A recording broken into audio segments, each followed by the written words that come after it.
Continuamos hoy, amigo oyente, nuestro viaje por el Nuevo Testamento. Nos corresponde hoy estudiar la parábola de la levadura, al continuar nuestra consideración del capítulo 13 del Evangelio según San Mateo. El versículo 33 de este capítulo 13 dice: Otra parábola les dijo: El reino de los cielos es semejante a la levadura que tomó una mujer y escondió en 3 medidas de harina hasta que todo fue leudado. Esta es la parábola clave de este capítulo.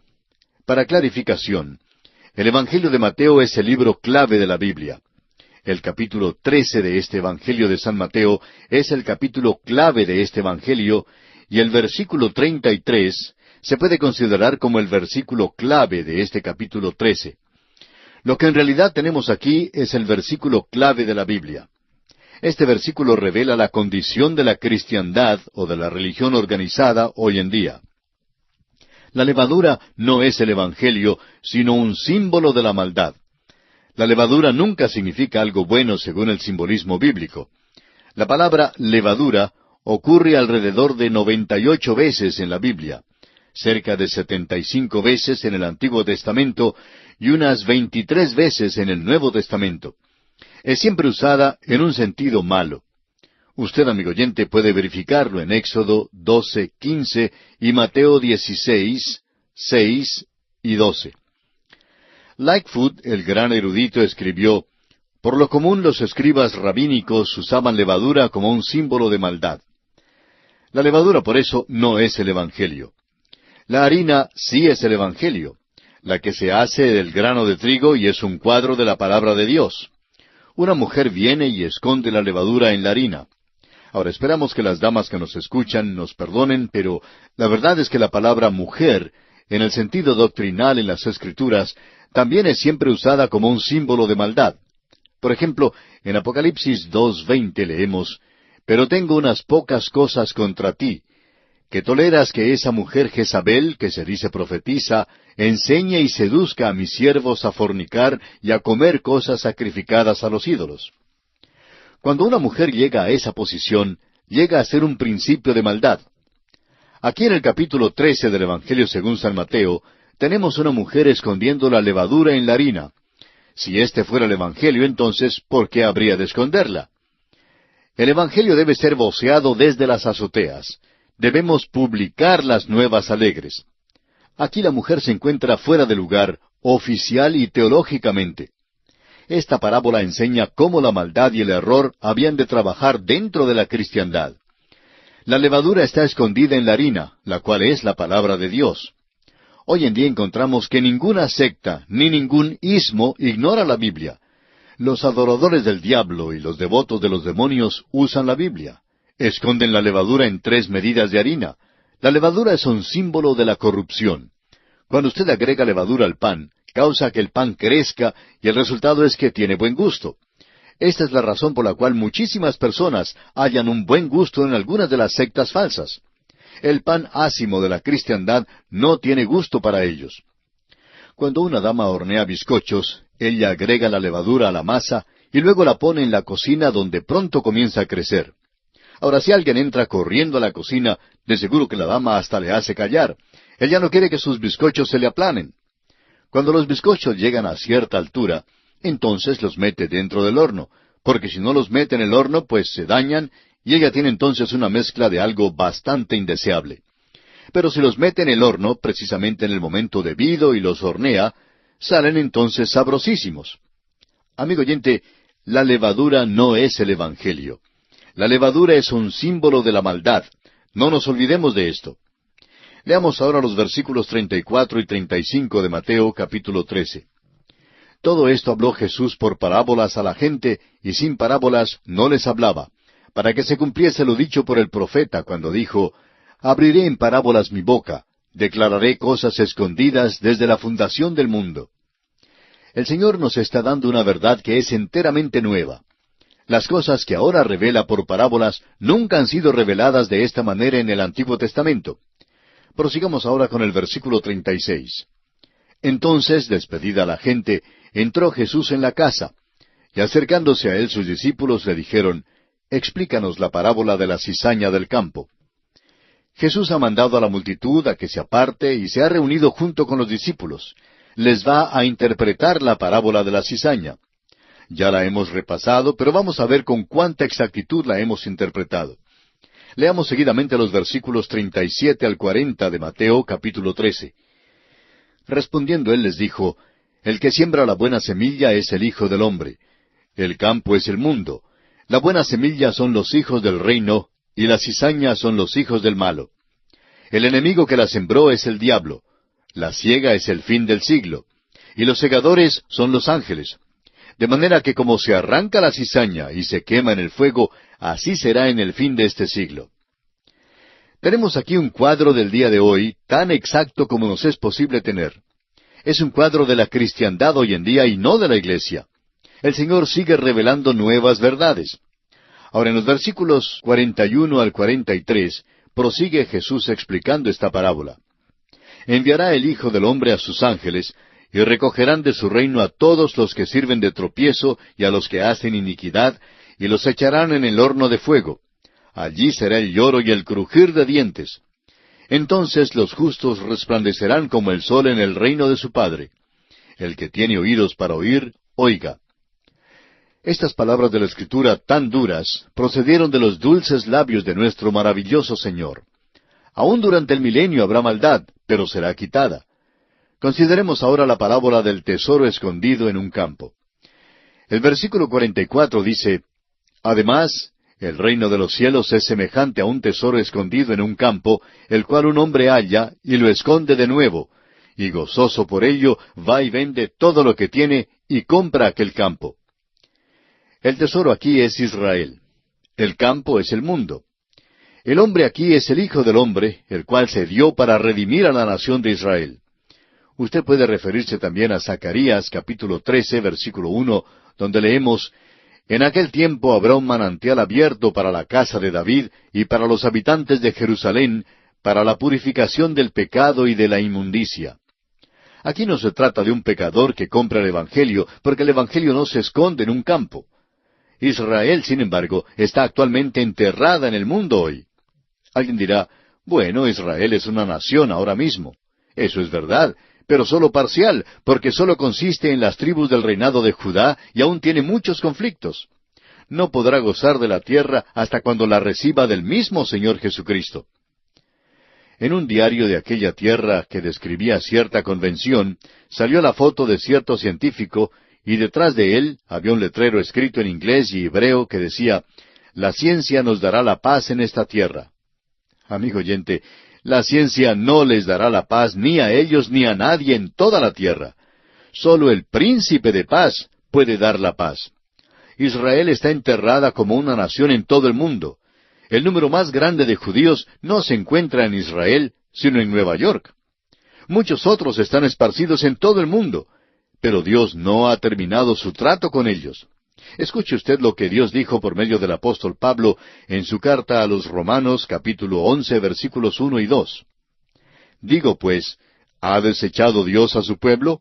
En ninguna manera, porque también yo soy israelita, de la descendencia de Abraham, de la tribu de Benjamín.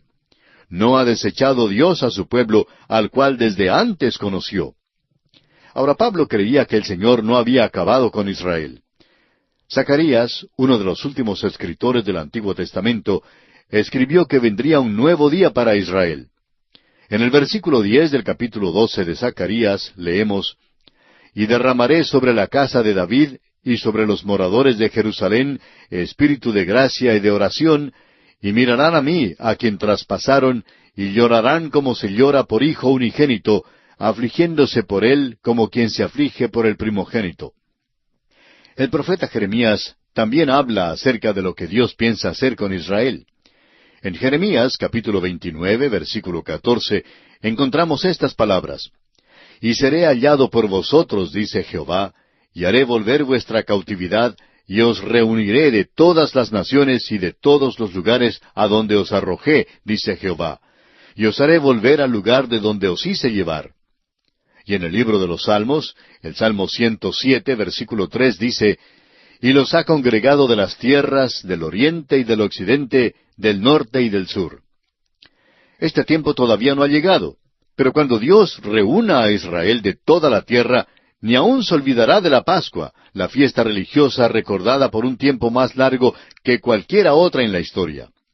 Dios no ha concluido su trato con la nación de Israel, y esta parábola lo explica con toda claridad. Dios la ha comprado con su sangre, asimismo como compró la salvación suya y la mía, amigo oyente. Habrá un día, como dijo Zacarías, cuando aquel manantial será abierto para la casa de David. Leamos una vez más Zacarías capítulo 13, versículo 1. En aquel tiempo habrá un manantial abierto para la casa de David y para los habitantes de Jerusalén, para la purificación del pecado y de la inmundicia. Y llegamos ahora a la parábola de la perla de gran precio. Leamos los versículos 45 y 46 de este capítulo 13 del Evangelio según San Mateo. También el reino de los cielos es semejante a un mercader que busca buenas perlas, que habiendo hallado una perla preciosa, fue y vendió todo lo que tenía y la compró. La interpretación popular de esta parábola dice que el pecador es el mercader y que la perla de gran precio es Cristo. El pecador vende todo lo que tiene para comprar a Cristo. Ahora nosotros no podemos aceptar esta interpretación y la hemos descartado como que no es digna de ninguna consideración pensativa. En primer lugar, ¿quién busca las buenas perlas? ¿Buscan los pecadores la salvación? Nuestra Biblia no dice así, ni ha sido aquella nuestra experiencia. Los pecadores no están buscando la salvación. El mercader no puede ser el pecador porque no tiene nada con qué pagar. El pecador no busca a Cristo, y si lo estuviera buscando, ¿cómo pagaría? El pecador está muerto en delitos y pecados y no tiene nada que vender. Considere usted también el hecho de que ni Cristo ni la salvación están para la venta. La salvación es una dádiva. Así lo dice el apóstol Juan en el capítulo 3 de su Evangelio, versículo 16. Porque de tal manera amó Dios al mundo, que ha dado a su Hijo unigénito, para que todo aquel que en Él cree no se pierda, mas tenga vida eterna. La interpretación correcta de esta parábola revela a Cristo como el mercader. Dejó su hogar celestial en la gloria y vino a esta tierra para hallar una perla de gran precio. Halló a los pecadores perdidos y murió por ellos derramando su sangre preciosa. Vendió todo lo que tenía para comprarnos y para redimirnos para Dios. Pablo dijo esto a los Corintios en su segunda carta, capítulo 8, versículo 9. Porque ya conocéis la gracia de nuestro Señor Jesucristo, que por amor a vosotros se hizo pobre, siendo rico, para que vosotros con su pobreza fueseis enriquecidos. La perla de gran precio es la iglesia. Ahora, la perla no es una piedra preciosa como el diamante. Es formada por un organismo viviente. Una pequeña partícula de arena penetra en la concha de un animalito del mar. Esta partícula daña o hiere el organismo, el cual responde emitiendo una excreción que cubre la materia extraña. Este fluido va endureciéndose hasta cuando llega a ser una bella perla blanca. No se forma un rubí ni una esmeralda, sino una perla. Una perla solo tiene valor mientras está intacta, pero en el momento de partirla pierde todo su valor. Entre los israelitas, la perla nunca es considerada como de mucho valor. Hay algunos pasajes bíblicos que nos dan esta impresión, pero uno de los más sobresalientes está en Job, capítulo 28, versículos 12 al 18. Estos versículos ponen poco valor a las perlas y al coral, en cambio ponen muchísimo valor a las piedras preciosas. Cuando Cristo mencionó las buenas perlas, sus apóstoles se preguntaron por qué, porque éstas tenían valor solamente para los gentiles. Los orientales habían dado a las perlas un significado simbólico de inocencia y de pureza, y las consideraban apropiadas sólo para los reyes y potentados. Con esta información en la mente, vamos entonces a considerar una vez más esta parábola. Cristo vino a esta tierra. Él fue el mercader. Vino al hombre en pecado, y llevó Él el pecado del hombre en su propio cuerpo. La materia extraña del pecado se metió en Él. Fue hecho pecado por nosotros. Isaías dice en su libro capítulo 53, versículo 5, Mas Él herido fue por nuestras rebeliones, molido por nuestros pecados. El castigo de nuestra paz fue sobre Él, y por su llaga fuimos nosotros curados. Alguien lo ha expresado así: me metí en el corazón de Cristo por una herida de lanza. La respuesta del Señor Jesús al pecador fue de rodearlo de su manto blanco de justicia e introducirlo en la iglesia.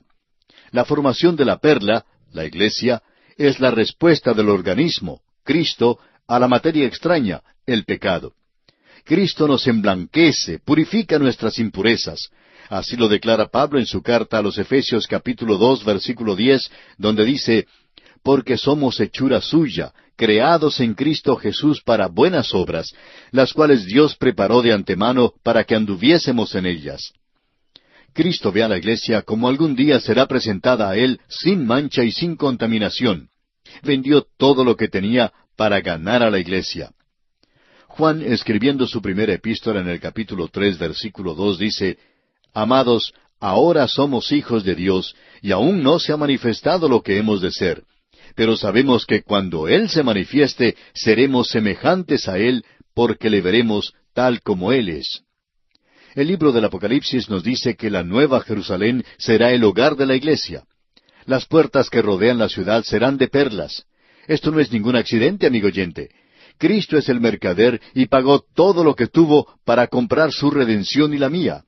Hizo todo esto para hacer de la iglesia un cuerpo presentable a Dios.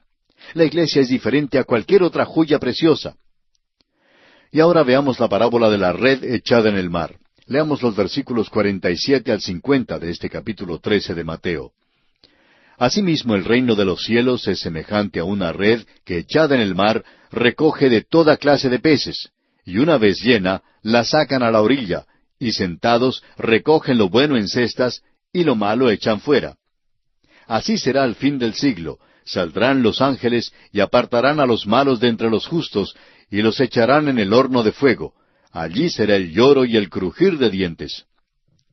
En esta parábola, la red es el Evangelio. El mar es el mundo. Hay peces buenos y malos en la red. Es necesario separarlos. Ahora permítanos decir una vez más, amigo oyente, que la red no es la iglesia. Este pasaje bíblico habla del fin del siglo. Una mejor traducción sería el fin de la edad. La Biblia no enseña el fin del siglo, sino el fin del tiempo y el principio de la eternidad. Al fin de esta edad, el Señor vendrá y establecerá su reino, y aclara sin lugar a dudas que será una cosa terrible estar entre los perdidos. Un hombre de ciencia escribió una vez una ponencia científica en la cual presentaba ciertas evidencias científicas sobre algunos temas en diferentes campos. La ciencia no está segura de los efectos que pueda tener una explosión atómica, la guerra bacteriológica, la píldora, ni de muchas otras cosas. Uno de los científicos decía en conclusión, «Puede que usted no sepa si hay o no un cielo o un infierno, pero tendrá que asegurarse de ir al cielo, porque si se equivoca, se hallará en muchos apuros». Amigo oyente, el Señor nos advierte esto también. Este pasaje expresa con claridad que algunas personas serán salvas y que por otra parte hay quienes se perderán. ¿Cuál es su posición hoy en día, amigo oyente? Es cosa muy común en nuestros días ser una persona afable. Si alguien niega que hay tal lugar como el infierno, no le consideran un ser raro. Pero escucha, amigo oyente, usted quizá no sabe nada en cuanto al infierno. Usted dirá, bueno, y usted tampoco sabe nada del infierno. Pero lo que sea, amigo oyente, lo sé porque se encuentra en la Biblia. Y siendo que este libro ha tenido tanta exactitud en nuestra vida, y hemos comprobado personalmente que es verdad, damos entonces por sentado de que lo que dice en cuanto al infierno es la verdad. Andamos sobre la afirmación de que el infierno es una realidad. Amigo oyente, si le dijeran que pasaría por su pueblo un huracán, ¿sería usted como el hombre que dice, bueno, me arriesgaré? Sería desastroso si usted se equivocara, amigo oyente. El Señor trata de decirnos en la parábola de la red echada en el mar que no debemos arriesgarnos. Por eso le exhortamos a que ponga ahora mismo su confianza en el Señor. Y aquí llegamos a la parábola del padre de familia. Hay algunas personas que llaman a este versículo una parábola y hay quienes no lo consideran una parábola. Sin embargo, el contenido de este versículo tiene un mensaje importante para nosotros. Leamos entonces el versículo 52 de este capítulo 13 de Mateo. Él les dijo, «Por eso todo escriba docto en el reino de los cielos es semejante a un padre de familia, que saca de su tesoro cosas nuevas y cosas viejas». Este es un versículo muy personal, especialmente para los profesores e intérpretes de la palabra de Dios, que tienen que presentar tanto las viejas como las nuevas verdades de sus preciosas páginas. Las antiguas verdades del Antiguo Testamento, que han sido atesoradas por mucho tiempo, y también las nuevas verdades, tales como las reveladas en estas parábolas, deben ser enseñadas y compartidas con otros. Este es nuestro trabajo hoy en día. Y aquí nos detenemos por hoy. Concluiremos el estudio del capítulo 13 del Evangelio según San Mateo en nuestro próximo programa y le invitamos a que vuelva a escucharnos. Continuamos hoy, amigo oyente, nuestro viaje por el Nuevo Testamento y seguimos considerando el Evangelio según San Mateo. En nuestro programa de hoy vamos a considerar la última parte del capítulo 13 de este Evangelio de Mateo. Daremos consideración a los versículos 54 al 58, donde Jesús regresa a su propia tierra y es rechazado. Después de enseñar todas estas parábolas a sus discípulos, el Señor Jesús se aparta y se va a Nazaret. Leamos pues los versículos 54 al 58. Y venido a su tierra, les enseñaba en la sinagoga de ellos, de tal manera que se maravillaban y decían, ¿de dónde tiene esta sabiduría y estos milagros? ¿No es este el hijo del carpintero? ¿No se llama su madre María y sus hermanos Jacobo, José, Simón y Judas? ¿No están todas sus hermanas con nosotros? ¿De dónde pues tiene todas estas cosas? Y se escandalizaban de él. Pero Jesús les dijo, no hay profeta sin honra sino en su propia tierra y en su casa. Y no hizo allí muchos milagros a causa de la incredulidad de ellos. Al parecer, amigo oyente, la visita de Jesús a Nazaret fue para mostrar cuán grande era la extensión de la oposición. Él era un gran maestro, hizo milagros, pero en Nazaret era conocido simplemente como el hijo del carpintero. Muchos hombres dicen lo mismo hoy en día, pero Jesús todavía hace la pregunta, ¿quién dicen los hombres que es el Hijo del Hombre? Aún sus propios medio hermanos y hermanas no lo comprendieron y quedaron ofendidos a causa de él. Y así también son muchas las personas que hoy en día se ofenden por causa de él. El Señor no hizo muchos milagros en Nazaret. La incredulidad limitó el poder de Dios mientras que Él estuvo allí. Amigo oyente, este también es nuestro problema el día de hoy. No tenemos la fe para creer que Dios puede salvar a los hombres y mujeres. Dios está hoy limitado en nuestro pueblo, en nuestra iglesia, en nuestra familia y aún en nuestra propia vida por causa de la incredulidad. Jesús fue rechazado definitiva y finalmente por su propio pueblo. ¿Qué en cuanto a usted, amigo oyente? ¿Le aceptará usted o le rechazará? Y así concluimos nuestro estudio del capítulo 13 del Evangelio según San Mateo. Y entramos ahora al capítulo 14. El tema de este capítulo comprende la decapitación del precursor Juan el Bautista. También se aparta Jesús, pero le sigue la multitud. Da de comer a los 5,000 y envía a los discípulos al mar a una tempestad. Y luego Jesús anda sobre el mar. Este es el tema de este capítulo 14 de San Mateo. El movimiento evidente en Mateo continúa con el rechazo de Jesús como rey y su conflicto con los príncipes religiosos. Este capítulo revela que los eventos están avanzando hacia una crisis. Juan el Bautista es muerto bajo el pretexto de que Herodes tiene que guardar su juramento. Este es un acto hostil de antagonismo hacia la luz y la justicia que culminará por fin cuando sean puestas las manos malas sobre Jesús. Jesús se apartó para no precipitar la acción malvada de Herodes, porque la hora de Jesús todavía no había llegado. El dar de comer a los 5,000 es sin duda el milagro más importante que Jesús hizo, si es que lo juzgamos por la atención que le prestan los autores de los Evangelios. Es el único milagro relatado por los 4 escritores de los Evangelios. Mateo hace una omisión singular a la conclusión de este milagro. Mientras anota la urgencia con que Jesús despidió a la multitud y la prisa con que envió a los discípulos al mar en la barca, no ofrece ninguna explicación. Juan, en cambio, nos da la razón. El Evangelio según San Juan, capítulo 6, versículo 15, nos dice, «Pero entendiendo Jesús que iban a venir para apoderarse de él y hacerle rey, volvió a retirarse al monte él solo». En vista del hecho de que Mateo presenta aquel aspecto del ministerio de Jesús que tiene que ver con su majestad, puede parecer extraño al principio que ignorara este esfuerzo de hacer a Jesús rey. Él es rey por derecho y por título. No llegará a ser rey por ningún sistema democrático. no es elegido rey según la voluntad de los hombres. Él es rey por la voluntad de Dios. Llegará a ser rey al cabo imponiendo su autoridad real. Usted puede confirmarlo leyendo los versículos 8 y 9 del Salmo 2. La persona y el ministerio de Jesús no pueden escapar la observación de Herodes desde su trono. Todos los Herodes fueron pícaros y del matiz más obscuro. Este Herodes no fue ninguna excepción, según lo veremos en este incidente. Leamos los primeros 2 versículos del capítulo 14 de Mateo. En aquel tiempo, Herodes el tetrarca oyó la fama de Jesús y dijo a sus criados, «Este es Juan el Bautista, ha resucitado de los muertos y por eso actúan en él estos poderes».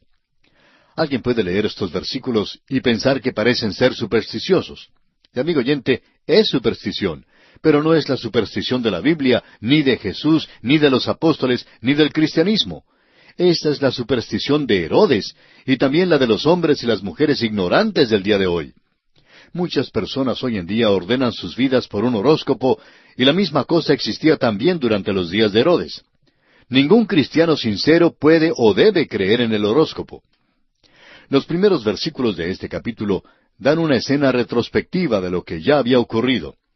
Cuando Herodes oyó las noticias acerca de la prédica de Jesús, enseguida se llenó de temor y superstición. Herodes había dado muerte a Juan el Bautista y asoció a Juan con el Señor Jesús. Herodes creía que Juan había resucitado de los muertos, y su temor cambió en un frenesí porque había querido eliminar a Juan para siempre. Herodes era un hombre ebrio, degenerado, vil, débil y también asesino. Ya había dado muerte a Juan, el precursor de Cristo, y estaba dispuesto también a matar al Señor Jesús. Los siguientes versículos son parte de la escena retrospectiva que describe las circunstancias que rodearon la muerte de Juan el Bautista. Leamos los versículos 3 hasta el 12 de Mateo, capítulo 14. Porque Herodes había prendido a Juan, y le había encadenado y metido en la cárcel por causa de Herodías, mujer de Felipe su hermano, porque Juan le decía, «No te es lícito tenerla». Y Herodes quería matarle, pero temía al pueblo, porque tenían a Juan por profeta. Pero cuando se celebraba el cumpleaños de Herodes, la hija de Herodías danzó en medio, y agradó a Herodes, por lo cual éste le prometió con juramento darle todo lo que pidiese. Ella, instruida primero por su madre, dijo, «Dame aquí en un plato la cabeza de Juan el Bautista». Entonces el rey se entristeció, pero a causa del juramento y de los que estaban con él a la mesa, mandó que se la diesen y ordenó decapitar a Juan en la cárcel. Y fue traída su cabeza en un plato y dada a la muchacha, y ella la presentó a su madre. Entonces llegaron sus discípulos y tomaron el cuerpo y lo enterraron, y fueron y dieron las nuevas a Jesús. Herodes, una criatura lasciva y sensual, vivía con Herodías, la esposa de su hermano. Juan el Bautista condenaba a Herodes por esto, y Herodías lo odiaba a causa de esta condenación. Ella entonces maquinó un plan por medio del cual su hija bailaría para Herodes, ganaría su aprobación y le pediría un favor. Todo resultó según lo planeado, y el baile de esta joven ganó a Herodes. Es interesante notar cómo Herodes fue influenciado por otros. Fue motivado como un político. Sus acciones siempre fueron diseñadas con el fin de ganar la aprobación y los votos de otros. Sintió tristeza cuando la joven le pidió la cabeza de Juan el Bautista, pero tuvo miedo de lo que pensarían los demás que estaban presentes si llegaba a faltar a su promesa que había hecho. El relato sádico, triste y sórdido de lo que ocurrió en aquel día revela el tipo de sociedad que existía en aquel entonces. Juan el Bautista fue decapitado y su cabeza fue dada a la bailarina en un plato. La naturaleza humana no ha cambiado mucho. La codicia y el asesinato son parte de nuestra sociedad contemporánea hoy también. Ahora, las acciones de Herodes causaron que Jesús se apartara. Leamos ahora el versículo 13. Oyéndolo Jesús, se apartó de allí en una barca a un lugar desierto y apartado. Y cuando la gente lo oyó, le siguió a pie desde las ciudades. El Señor se apartó porque sabía que el temor de Herodes estallaría en un frenesí y le motivaría a hacer algo temerario. El Señor Jesús conocía a este hombre y quería evitar un incidente porque todavía no era el tiempo para que el Señor fuera prendido. El versículo 14 nos dice, «Y saliendo Jesús vio una gran multitud, y tuvo compasión de ellos, y sanó a los que de ellos estaban enfermos». El Señor fue por barca al otro lado del mar de Galilea, Pero el gentío que le había seguido a pie desde las ciudades no quería que se fuera, y por tanto le siguió por toda la orilla del mar de Galilea y se encontró con él al otro lado. Esto revela cuán popular era Jesús entre las multitudes. Una vez más, sanó a los enfermos. Es interesante notar nuevamente que el Señor sanó literalmente a miles de personas. Los resultados de su sanidad y los resultados de la sanidad de las sectas falsas en el día de hoy son totalmente diferentes. Es una blasfemia comparar lo que Él hizo con las llamadas sanidades que supuestamente ocurren en el día de hoy. Veamos ahora el hecho de que Jesús da de comer a 5,000 personas. Leamos los versículos 15 y 16 de Mateo capítulo 14. Cuando anochecía, se acercaron a él sus discípulos diciendo, «El lugar es desierto y la hora ya pasada. Despide a la multitud para que vayan por las aldeas y compren de comer». Jesús les dijo, «No tienen necesidad de irse. Dadles vosotros de comer». Note usted que en estos versículos los discípulos tratan de aconsejar a Jesús en cuanto a lo que Él debe hacer. En cierto sentido, ellos aquí rechazan su majestad. El Señor no siguió su consejo en cuanto a despedir a la multitud para que comprara comida, sino que instruyó a sus discípulos para que dieran de comer al gentío. El milagro de dar de comer a los 5,000 es relatado en todos los 4 evangelios, y este solo hecho lo hace un milagro importante. Los apóstoles nombraron entre ellos mismos una junta directiva para informar al Señor Jesús lo que Él debía hacer, pero Él les da el mandamiento de que sean ellos los que deben dar de comer al gentío. Leamos el versículo 17 para ver la respuesta de sus discípulos. Dice, «Y ellos dijeron, no tenemos aquí sino 5 panes y 2 peces». La iglesia se encuentra en un estado muy triste en el día de hoy. Es ineficaz. Hoy tenemos pan espiritual para ofrecer a todas las personas y sin embargo despedimos a las multitudes. Los enviamos a los psiquiatras para que reciban ayuda y al gobierno para recibir socorro. No acudimos a Dios para resolver nuestros problemas. Acudimos al gobierno y a los recursos puramente humanos. Lo que nos falta, amigo oyente, es el poder del Señor Jesús. No es extraño que la iglesia sea ineficaz. Pero el Señor Jesús ofrece un remedio a sus seguidores. Se encarga de la situación. Hace un milagro con lo que tienen, 2 peces y 5 panes. Leamos los versículos 18 y 19 de Mateo capítulo 14. Él les dijo, «Traédmelos acá». Entonces mandó a la gente recostarse sobre la hierba. Y tomando los 5 panes y los 2 peces, y levantando los ojos al cielo, bendijo, y partió y dio los panes a los discípulos, y los discípulos a la multitud. Eso sí da gusto, amigo oyente. Él es rey y dice, «Tráiganme lo que tengan». Un niñito tenía su almuerzo consigo, 5 panes y 2 peces. No tenemos la impresión de que los panes fueran grandes. En realidad creemos que eran pequeñitos. Y este niño bien pudo habérselos comido todos. Este niñito tenía 5 panes y el Señor dijo, «Traédmelos acá». Luego el Señor manda que la multitud se recueste sobre la hierba. Es interesante notar el orden que hay entre la multitud. El evangelista Marcos dirige nuestra atención en particular hacia esta cosa notable. En Marcos capítulo 6, versículos 39 y 40 leemos, «Y les mandó que hiciesen recostar a todos por grupos sobre la hierba verde. Y se recostaron por grupos, de 100 en 100 y de 50 en 50. Esto se hacía por grupos, según los diferentes lugares de donde provenían. Cada grupo llevaba un color distinto. Debe haber sido una escena muy conmovedora haber visto este pintoresco grupo desde el flanco de la colina de enfrente. Sin duda, los grupos llevaban el color rojo, marrón, azul, púrpura y anaranjado. Quizá había muchísima púrpura porque este tinte era fabricado en esa región. Bueno, el Señor mandó que se recostaran por grupos, pues el Señor siempre hacía las cosas en orden. Ahora los discípulos, aquellos que se habían constituido en una junta directiva para aconsejar al Señor en cuanto a lo que Él debía hacer, ahora se hallan atendiendo al gentío. Este realmente es el ministerio particular de los apóstoles, los discípulos, los ministros, los evangelistas y los cristianos en el día de hoy. Debemos dar de comer a la multitud. Hay muchas personas en la iglesia hoy en día que desean informar a todos cómo deben hacerse las cosas. Pero hay tan pocas personas que están verdaderamente dispuestas a hacer el trabajo.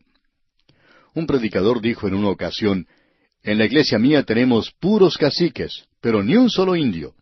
Todo el mundo quiere estar en una posición de dirigente. Pero, amigo oyente, no nos hacen falta tantos dirigentes, sino más bien aquellos que estén dispuestos a servir al mundo necesitado, dándoles el pan de vida, que es la palabra de Dios. Leamos ahora el versículo 20. Y comieron todos y se saciaron, y recogieron lo que sobró de los pedazos, 12 cestas llenas. Recogieron, note usted, 12 cestas llenas de pedazos que sobraban, después de que toda esa muchedumbre se había llenado de comida. Estas cestas contenían mucho pan y muchos peces que ni siquiera habían sido tocados. Esto quiere decir que se gozaron de una buena comida, y que no fue solo un bocadito lo que recibieron. Es difícil para nosotros, los que vivimos rodeados de tantas tiendas, negocios y supermercados, comprender que la mayoría de la población del mundo se acostó anoche con hambre. Muchas personas en aquel día nunca sabían lo que era gozar de una buena comida. Pero 12 cestas llenas de comida sobraron, y esto indica que todos habían tenido lo suficiente para comer. El versículo 21 ahora dice, y los que comieron fueron como 5,000 hombres, sin contar las mujeres y los niños. Hubo, dice aquí, 5,000 hombres. Este número no incluía a las mujeres ni los niños. ¿Es difícil sumar acaso una mujer y un niño con cada hombre? El Señor realmente entonces dio de comer a por lo menos 15,000 personas, en vez de solamente 5,000. Esto, por cierto, fue un milagro. Ahora, tan pronto como la multitud comió, Jesús envió a sus discípulos al otro lado del mar de Galilea, y Él fue a orar. Leamos los versículos 22 al 24. Enseguida Jesús hizo a sus discípulos entrar en la barca e ir delante de Él a la otra ribera, entre tanto que Él despedía a la multitud. Despedida la multitud, subió al monte a orar aparte, y cuando llegó la noche, estaba allí solo. Y ya la barca estaba en medio del mar, azotada por las olas, porque el viento era contrario. El Señor está en el monte, en el lugar de la oración. Sus discípulos están en un lugar de tinieblas y peligro, en medio de una tempestad en el mar de Galilea. Esto describe nuestra posición hoy día. El Señor está en el cielo a la diestra del Padre. Nosotros estamos acá en la tierra, en medio del mar tempestuoso, en el lugar de peligro. El versículo 25 dice entonces, mas a la cuarta vigilia de la noche, Jesús vino a ellos andando sobre el mar. La cuarta vigilia de la noche es la vigilia de la madrugada, desde las 3 de la mañana hasta la luz del día. Esta es la hora cuando el Señor anduvo sobre el mar yendo hacia sus discípulos. El Señor es la estrella resplandeciente de la mañana para la iglesia. Creemos que estamos a la cuarta vigilia, y a la salida del sol el Señor quitará a la iglesia del mundo. Leamos ahora el versículo 26. Y los discípulos, viéndole andar sobre el mar, se turbaron, diciendo, «¡Un fantasma!», y dieron voces de miedo. El evangelista Marcos nos dice que los discípulos remaron con gran fatiga. Así lo vemos en el capítulo 6, versículo 48 del Evangelio según San Marcos. Y que el Señor vio su apuro y vino hacia ellos a la cuarta vigilia de la noche. Cuando vieron al Señor pensaban que era un fantasma y se turbaron. Alguien dirá, bueno, eran supersticiosos. Un hombre dijo en una ocasión, yo no creí en fantasmas tampoco hasta cuando vi uno. Esta es la disposición de los discípulos. No habían visto un fantasma antes, pero pensaban que ahora lo estaban viendo. Sigamos adelante ahora con el versículo 27 de este capítulo 14 de Mateo. Pero enseguida Jesús les habló diciendo, «Tened ánimo, yo soy, no temáis». No creían que Él caminara sobre el agua. Recuerde usted que estaba en medio del mar, en medio de una tempestad. Veamos ahora el versículo 28. Entonces le respondió Pedro y dijo, «Señor, si eres tú, manda que yo vaya a ti sobre las aguas». Pedro no debe ser condenado por su presunción, sino por su fe. Más bien debemos admirar a este hombre. Juan Wesley dijo, «Esperen grandes cosas de Dios». Y Pedro esperaba grandes cosas de Dios, pero tememos que muchos de nosotros nos quedamos satisfechos con las cosas pequeñas. Ahora el versículo 29 dice, «Y él dijo, ven». Y descendiendo Pedro de la barca, andaba sobre las aguas para ir a Jesús. Hay muchos que dicen que Pedro falló y que no caminó en el mar, pero nuestra Biblia no dice así. Nuestra Biblia dice que Pedro anduvo sobre el mar para ir hacia Jesús. Eso no es una falla. Lea usted con cuidado el versículo. Pedro pidió una cosa tremenda de Dios. No es extraño que Dios lo usó en una manera maravillosa durante los días que siguieron. No es extraño que fuera escogido para predicar el sermón en el día de Pentecostés. Y ahora leamos el versículo 30. Pero al ver el fuerte viento tuvo miedo, y comenzando a hundirse dio voces diciendo, Señor, sálvame. Pedro apartó su mirada del Señor mientras andaba sobre el mar. Cuando empezó a hundirse, articuló la oración más breve en toda la Biblia, Señor, sálvame. No había tiempo para orar una oración larga, pues si orara algo así, habría de estar unos cuantos metros bajo el agua antes de recibir socorro. Habló en serio, y así es como nosotros debemos orar. Ahora note usted el versículo 31. Al momento Jesús, extendiendo la mano, asió de él y le dijo, Hombre de poca fe, ¿por qué dudaste? El problema de Pedro fue el apartar su mirada del Señor y mirar las olas agitadas. Estamos en un mundo donde vemos las olas agitadas y necesitamos tener nuestros ojos fijos en Cristo. Los discípulos se encontraban en el lugar de peligro.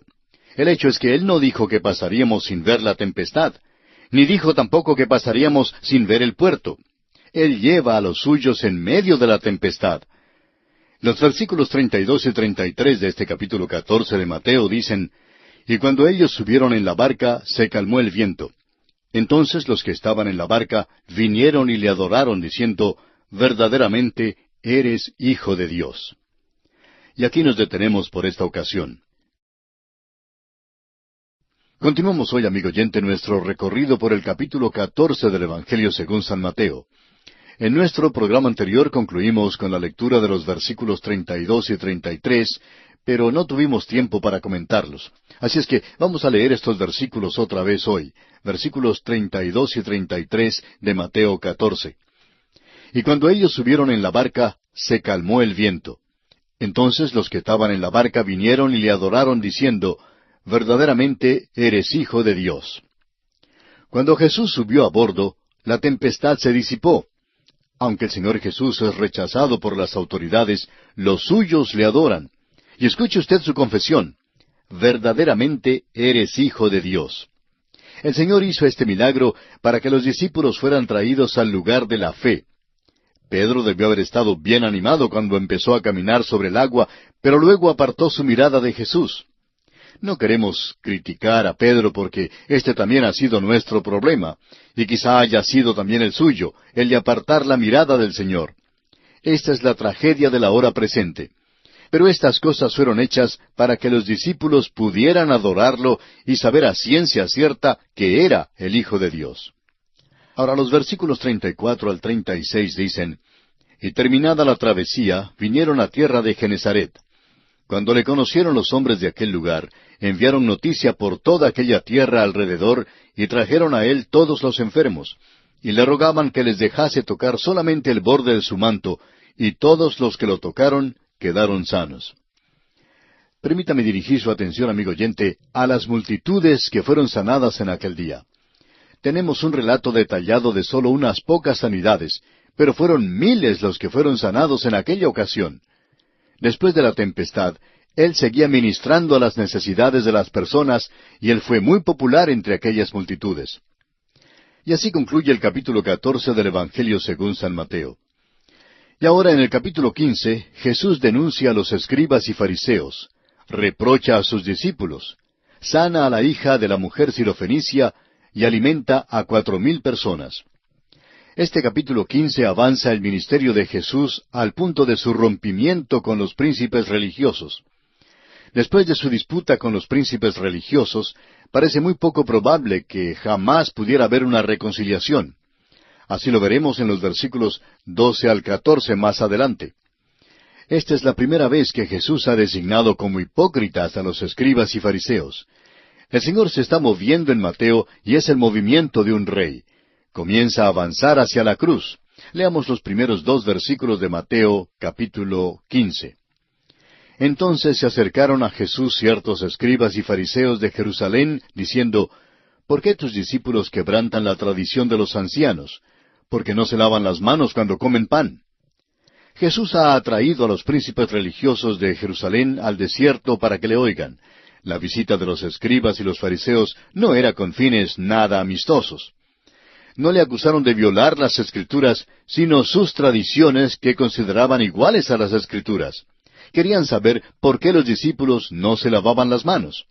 Su énfasis era más bien sobre la limpieza ceremonial en vez de lo que nosotros consideraríamos un lavamiento físico o higiénico. Hay muchísimas personas que piensan que si cumplen con alguna clase de ceremonia externa y limpian lo de afuera, que esto es todo lo que es necesario. Veamos entonces cómo responde Jesús según el versículo 3. Respondiendo él les dijo, ¿por qué también vosotros quebrantáis el mandamiento de Dios por vuestra tradición? Jesús los acusa a ellos de violar el mandamiento de Dios al insistir en el cumplimiento de su tradición. Su tradición permitía a un hombre desobedecer la ley y en una manera que ellos creían era muy astuta para hacerlo. Ahora los versículos 4 al 6 dicen, porque Dios mandó diciendo, honra a tu padre y a tu madre, y el que maldiga al padre o a la madre, muera irremisiblemente. Pero vosotros decís, cualquiera que diga a su padre o a su madre, es mi ofrenda a Dios todo aquello con que pudiera ayudarte, ya no ha de honrar a su padre o a su madre. Así habéis invalidado el mandamiento de Dios por vuestra tradición. Su tradición permitía a un hombre desobedecer la ley. Según sus enseñanzas, si un hombre dedicaba una ofrenda a Dios, no estaba ya obligado a contribuir para el sostén de sus padres.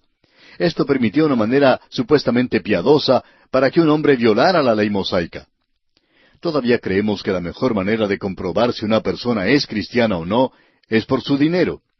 El barómetro del cristiano hoy es cómo maneja su dinero y cómo maneja el dinero de Dios. Los príncipes religiosos del día de Jesús ayudaban al hombre a evadir sus responsabilidades. Opinamos que Dios quiere que las deudas sean pagadas a nuestros semejantes antes que darle ofrendas a Él. Dios quiere que cuidemos de cumplir nuestras responsabilidades personales. Quiere que se sostenga a la familia antes que darle a Él. Un hombre que tenía una idea insensata vino un día de pago y quería dar a su pastor la mitad de su salario, entre tanto que su familia sufría de hambre. Cuando su pastor se enteró de esto, conversó con él en cuanto a este punto, y al principio el hombre se mostró ofendido. Por fin vio que estaba descuidando su propia familia, lo cual es cosa trágica. Es asombroso ver cómo tantas personas tratan de evadir una responsabilidad de una manera que consideran piadosa. Sobre este asunto el apóstol Pablo diría más tarde en su primera carta a Timoteo, capítulo 5, versículo 8, porque si alguno no provee para los suyos, y mayormente para los de su casa, ha negado la fe y es peor que un incrédulo. El Señor también indica aquí que no se engaña con estas estratagemas. Los versículos 7 y 8 de este capítulo 15 de Mateo nos dicen, hipócritas, bien profetizó de vosotros Isaías cuando dijo, este pueblo de labios me honra, mas su corazón está lejos de mí. El Señor llamó a los escribas y fariseos hipócritas. Esta es una de las palabras más pasmosas en toda la Escritura. Nada le corresponde, pero no tenía entonces el significado que tiene hoy. Para nosotros es una palabra ardiente, pero en el día de Jesús simplemente quería decir desempeñar un papel, y era usada en el sentido de un actor de un drama. Significa que uno recibía una palabra clave y luego respondía. Jesús pues los acusó de jugar a la religión. Los príncipes religiosos estaban deseosos que las personas cumplieran la ceremonia de lavarse las manos, pero no le daban mayor importancia a la condición del corazón, la que era mucho más importante. Y hacemos igual hoy en día. Los padres le dicen al niño, lávate las manos antes de acercarte a la mesa, pero no hacen ningún caso de lo que ve su niño en la televisión. Y esto es precisamente lo que daña el corazón.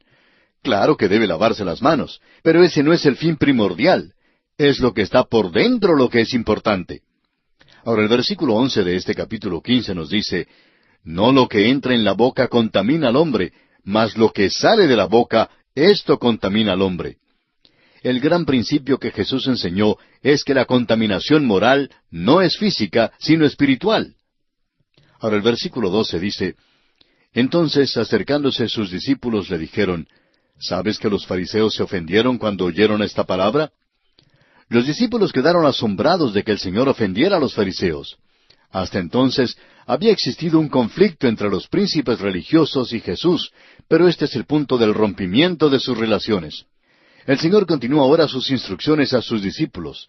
El versículo 13 dice, Pero respondiendo él dijo, Toda planta que no plantó mi Padre Celestial será desarraigada.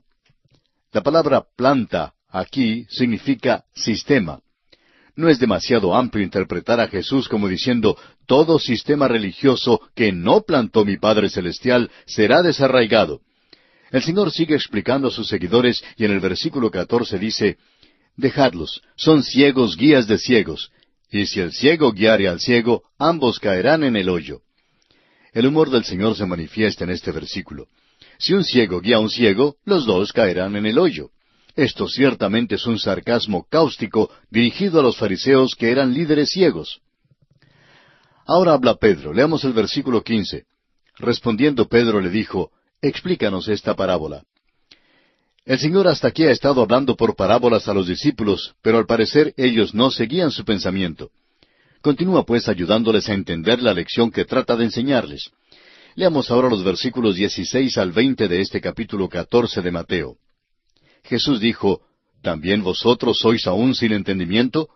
¿No entendéis que todo lo que entra en la boca va al vientre y es echado en la letrina? Pero lo que sale de la boca, del corazón sale, y esto contamina al hombre. Porque del corazón salen los malos pensamientos, los homicidios, los adulterios, las fornicaciones, los hurtos, los falsos testimonios, las blasfemias.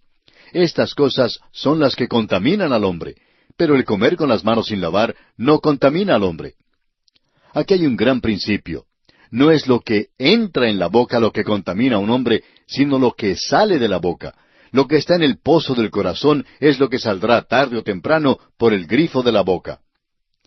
El Señor hace una lista de varias cosas que contaminan al hombre, las que estamos viendo más y más en nuestra cultura contemporánea hoy en día. Hemos llegado a un período conocido como la nueva moralidad. Hemos llegado al día del cual Isaías habló cuando dijo en su libro, capítulo 5, versículo 20, «Ay de los que a lo malo dicen bueno y a lo bueno malo». La mayoría de la gente hoy día vive según este punto de vista, y si alguien dice que cree en la Biblia, le consideran un ser muy raro.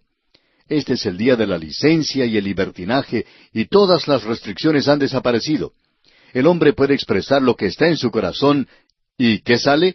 ¿Sale una nueva moralidad? No, amigo oyente, salen los pensamientos malos, los homicidios, los adulterios, los falsos testimonios, la blasfemia y los hurtos. El hombre tiene que ser controlado. Es el animal más vicioso que anda sobre la tierra hoy en día. Metemos en jaulas a otros animales, pero al hombre le damos la libertad de hacer lo que quiera. Cuando el hombre tiene licencia de hacer lo que le viene en gana, hace el tipo de maldad mencionada por el Señor en estos versículos. En todo nuestro alrededor hoy en día, en nuestras escuelas, en las iglesias, en la televisión y radio, en los carteles y afiches en las calles, en revistas y en las portadas de los diarios, el sexo es acentuado. Ahora nosotros no somos inmunes a eso y nos contaminan. Los jóvenes se contaminan y todo esto se hace bajo la terminología hueca de la libertad de palabra. Nos expresamos según lo que está en el corazón, y si allí hay maldad, pues esto es lo que saldrá. Veamos ahora el versículo 21. Saliendo Jesús de allí, se fue a la región de Tiro y de Sidón. Esta es la primera y única ocasión en que Jesús se apartó de Palestina durante su ministerio terrenal. Esto es interesante porque había venido a Israel precisamente como su rey. Cuando envió a sus discípulos, les instruyó a ir a las ciudades de Israel, pero no les permitió ir a ningún lugar más allá de sus límites. Luego, el Señor fue rechazado por Israel y se presentó una controversia. El punto de rompimiento entre Jesús y los príncipes religiosos aconteció hace muy pocos versículos. ¿Y qué pasó entonces? Jesús mismo atravesó los límites de Israel y dio otro gran principio. Recibe ahora a los gentiles. Su invitación entonces fue, «Venid a mí todos los que estáis trabajados y cargados, y yo os haré descansar». Así lo leemos en el versículo 28 del capítulo 11 de este Evangelio según San Mateo. Ahora sucede un incidente interesante. Leamos los versículos 22 al 24 de este capítulo 15. Y he aquí una mujer cananea que había salido de aquella región, clamaba diciéndole, «Señor, Hijo de David, ten misericordia de mí. Mi hija es gravemente atormentada por un demonio». Pero Jesús no le respondió palabra. Entonces, acercándose sus discípulos, le rogaron diciendo, «Despídela, pues da voces tras nosotros». Él respondiendo dijo, No soy enviado sino a las ovejas perdidas de la casa de Israel. La mujer sirofenicia procedía de una mezcla de varias razas y era una verdadera gentil. Su nacionalidad se describe mejor en el capítulo 7 de San Marcos, versículo 26. No tenía ningún reclamo sobre Jesús como el hijo de David, y cuando le habló como tal, él no le contestó ni una palabra. Ella ocasionó un disturbio y probablemente un poco de turbación, por lo cual los discípulos trataron de conseguir que el Señor la despidiera. Ahora note usted que Él no la despide, porque había un problema que debía ser solucionado. El Señor Jesús había venido a las ovejas perdidas de la casa de Israel, y cuando Él murió en la cruz, el sobrescrito leía así, Este es el Rey de los judíos. Notemos ahora los versículos 25 al 28. Entonces ella vino y se postró ante Él, diciendo, Señor, socórreme. Respondiendo Él dijo, No está bien tomar el pan de los hijos y echarlo a los perrillos. Y ella dijo, Sí, Señor, pero aun los perrillos comen de las migajas que caen de la mesa de sus amos. Entonces respondiendo Jesús dijo, Oh mujer, grande es tu fe, hágase contigo como quieres. Y su hija fue sanada desde aquella hora. La próxima vez que la mujer se acercó a Jesús, le adoró y lo llamó Señor. Ya no hizo ningún reclamo más sobre él como el hijo de David. Le pidió su socorro, su ayuda, y la recibió. Pidió unas pocas migajas de la mesa, y el Señor llamó su fe grande. Sanó a su hija. El incidente de sanar a la hija de la sirofenicia es sobrecogedor en esta ocasión. Su manera de tratarla parece ser brusca y cruel. Siendo gentil, ella no tenía ningún reclamo sobre él como el hijo de David. Cuando primero lo llamó Señor, él contestó con mucha brusquedad. Pero ella insistió y exhibió una gran fe que produjo la mayor alabanza de los labios de Jesús. Los gentiles ahora pueden allegarse a Él cuando aceptan su invitación de Mateo 11, 28 y 29. Ahora los versículos 29 al 31 nos dicen, Pasó Jesús de allí y vino junto al mar de Galilea, y subiendo al monte se sentó allí. Y se le acercó mucha gente que traía consigo a cojos, ciegos, mudos, mancos y otros muchos enfermos, y los pusieron a los pies de Jesús, y los sanó. De manera que la multitud se maravillaba, viendo a los mudos hablar, a los mancos sanados, a los cojos andar, y a los ciegos ver, y glorificaban al Dios de Israel. Nuevamente dirijamos la atención a las multitudes que fueron sanadas. Jesús sanó más que solo unos pocos casos aislados. Es difícil para nosotros comprender lo extenso que fue su ministerio. Veremos el relato de solo unos pocos milagros que él hizo. El número total seguramente causó mucha impresión en todo Israel. A la luz de todo lo que ya se conocía entre todo el pueblo de Israel, ¿no es irónico que los fariseos y saduceos pidieran señal del cielo? ¿Qué más necesitaban? Es poco extraño que Jesús rehusó contestar su petición. Consideremos ahora el milagro de la alimentación de los 4,000. Este milagro casi parece ser una duplicación del milagro de la alimentación de los 5,000. Leamos los versículos 32 y 33 de este capítulo 15 de Mateo. Y Jesús, llamando a sus discípulos, dijo, Tengo compasión de la gente, porque ya hace 3 días que están conmigo y no tienen qué comer, y enviarlos en ayunas no quiero, no sea que desmayen en el camino. Entonces sus discípulos le dijeron, ¿De dónde tenemos nosotros tantos panes en el desierto para saciar a una multitud tan grande? Vemos 2 cosas familiares en este pasaje. En primer lugar, vemos nuevamente la compasión del Señor para con esa multitud. Y vemos también que los discípulos todavía no han aprendido la lección que el Señor Jesús quiere enseñarles. Este milagro parece ser, como dijimos ya, una duplicación del milagro de alimentar a los 5,000. Ahora parece extraño que Mateo incluya este relato porque no parece añadir ningún otro adelanto a los reclamos mesiánicos del Señor Jesús. Ahora el rechazo de su reclamo de ser el Mesías y su actitud previa a este milagro indican cuán lentos eran los discípulos para aprender las lecciones de la fe. El dar de comer a los 5,000 probablemente se había realizado solo unos muy pocos días antes, pero todavía surgían las mismas objeciones debido a su incredulidad. Leamos los versículos 34 al 38 de Mateo capítulo 15. Jesús les dijo, ¿Cuántos panes tenéis? Y ellos dijeron, 7 y unos pocos pececillos. Y mandó a la multitud que se recostase en tierra. Y tomando los 7 panes y los peces, dio gracias, los partió y dio a sus discípulos, y los discípulos a la multitud. Y comieron todos y se saciaron, y recogieron lo que sobró de los pedazos, 7 canastas llenas. Y eran los que habían comido 4,000 hombres, sin contar las mujeres y los niños. Jesús de nuevo dio de comer a la multitud, y reveló así que sus discípulos aún no habían aprendido la lección de fe. Su renuencia a creer constituía una forma de rechazo. La incredulidad, amigo oyente, siempre es pecado. Después que Dios oye nuestra oración y provee lo necesario para alguna emergencia en nuestras vidas, ¿estamos preparados a creerle completamente cuando se presente otra situación similar? Jesucristo puede ser creído. Debemos creerlo y sin titubeo o duda alguna. El método que Jesús empleó aquí es similar al milagro previo de dar de comer a los 5,000. Note usted que el número de hombres que recibieron esta alimentación fue 4,000. Ahora sumen una mujer y un niño con cada hombre, y el número llega por lo menos a 12,000. Este número está más cerca al número de personas en total que en realidad recibieron la cena en aquella ocasión.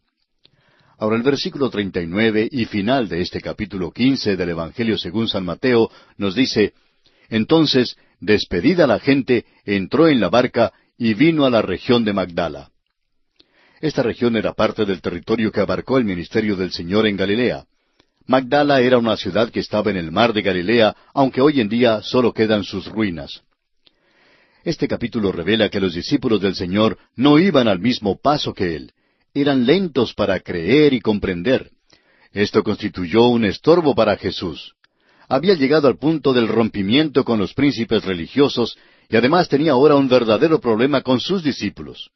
Simplemente marcó el paso hasta que ellos salieran de su retraso.